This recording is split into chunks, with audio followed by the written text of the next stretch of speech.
अस्सलाम वालेकुम गाइस, आप सब लोग कैसे हैं। इंशाल्लाह उम्मीद करती हूँ आप लोग ठीक होंगे। तो गाइस आज का हमारा है लेक्चर नंबर 20। लेक्चर नंबर 20 में हम देखेंगे पार्ट्स ऑफ फ़्लोपियन ट्यूब्स। इसमें फ़्लोपियन ट्यूब्स के हम पार्ट्स देखेंगे। तो चलते हैं आगे की तरफ। There are 4 parts of fallopian tubes. Fallopian tubes के कितने पार्ट्स होते हैं? 4। ठीक है, तो इन पार्ट्स कौन कौन से हैं? फर्स्ट है फिम्ब्राई। क्या? फिम्ब्राई। नेक्स्ट है इन्फ्यूंडाब्यूलम। इन्फ्यूंडिब्यूलम है। ठीक है, आगे एम्प्योला। अब चौथा है एस्थमस। ठीक है, ये थोड़ा मुश्किल वर्ड है।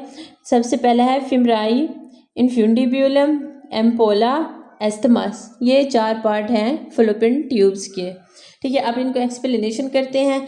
The parts of fallopian tubes are explained as. तो सबसे पहला पार्ट है इसका फिम्ब्रियाई, फिंगर लाइक प्रोजेक्शंस। ये जो फिम्ब्रियाई होते हैं ना, ये एक फिंगर लाइक प्रोजेक्शंस होते हैं, जैसे हमारी फिंगर्स है ना, इनकी तरह का प्रोजेक्शन होते हैं। नियर द ओवरी, किसके करीब? ओवरी के करीब होते हैं। फिंगर लाइक प्रोजेक्शंस है नियर द ओवरी, ओवरी के करीब। Dad catch the released egg. अब इनका काम भी उन्होंने बता दिया है। Dad catch the released egg, जो एग रिलीज होता है ओवरी से उसको कैच करते हैं। फिंगर लाइक है, इनको जो एग रिलीज हुआ ओवरी से उसको इन्होंने कैच करना होता है। ठीक है, आगे चलते हैं। इन्फ्यूंडिब्यूलम, ये इसका फ़्लोपियन ट्यूब्स का दूसरा पार्ट है। फनल शेप्ड ओपनिंग, ये फनल शेप्ड ओपनिंग होती है। That leads from the fimbriae into the tubes, जो फिम्ब्राई से ट्यूब्स की तरफ लीड होती है। फिम्ब्राई क्या थी? फिंगर लाइक प्रोजेक्शंस थी। ठीक है, अब इन्फ्यूंडिब्यूलम क्या है? ये फंडल शेप्ड ओपनिंग है। ठीक है, फंडल शेप्ड ओपनिंग ये फिम्ब्राई से आगे की तरफ, ठीक है, उससे आगे की तरफ, मतलब ट्यूब्स, जो फ़्लोपियन ट्यूब्स होती है ना, उसकी तरफ होती है।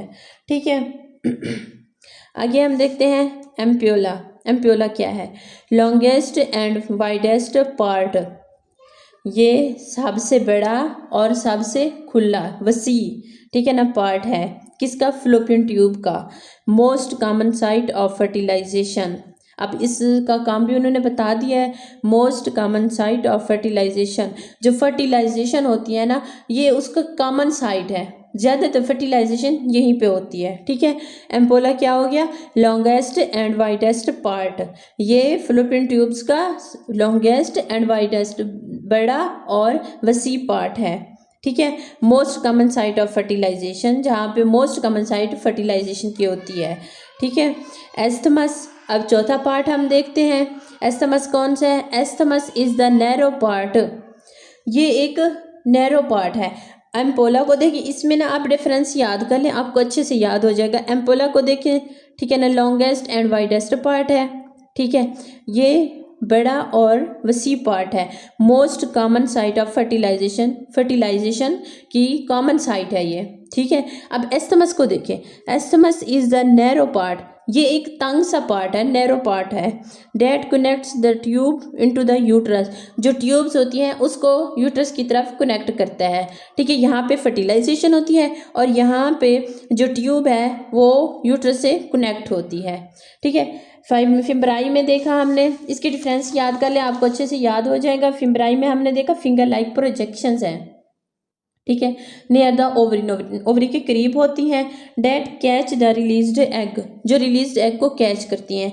ये फिंगर लाइक प्रोजेक्शन थी। अब इन्फ्यूंडिब्यूलम को हमने देखा, फनल शेप्ड ओपनिंग, ये फनल शेप्ड ओपनिंग है। ठीक है, that leads from the fimbriae into the tubes, ठीक है, जो फिम्ब्राई से ट्यूब्स की तरफ लीड करती हैं। अब एम्पोला, ये लॉन्गेस्ट और वाइडेस्ट पार्ट है, most common site of fertilisation होती है। ठीक है, अब एस्थमस देखें।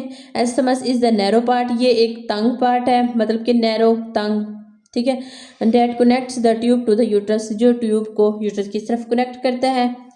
तो गाइज आज का हमारा लेक्चर नंबर 20 था। इंशाल्लाह उम्मीद करती हूँ आप लोगों को समझ आ गया होगा। तो गाइज आज के लिए इतना ही। अल्लाह हाफिज़, इंशाल्लाह नेक्स्ट लेक्चर में मिलते हैं।